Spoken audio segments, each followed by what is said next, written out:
Hey YouTubers, I am back. I'm gonna open my Violet box with you all. I just got it. I'm excited. So let's see what's in here.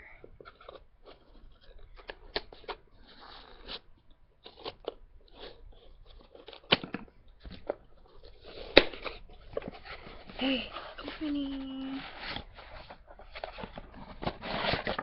Okay, got my card. Tell me what to do. Let's see what goodies we have in here. Okay, I have some clay infused fabric mask.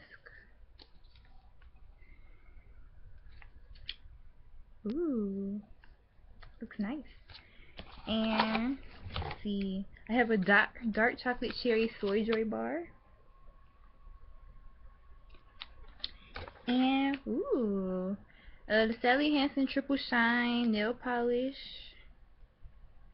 and statement.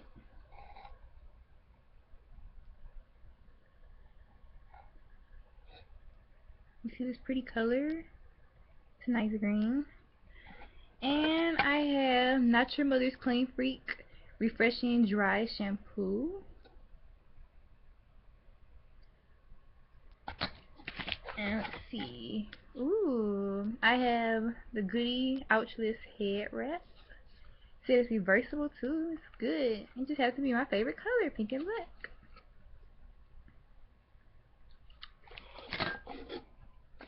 And that is all. I'm about to have fun with this stuff. Thank you, Influenster. I will be having reviews coming up really soon. So check those out. Bye.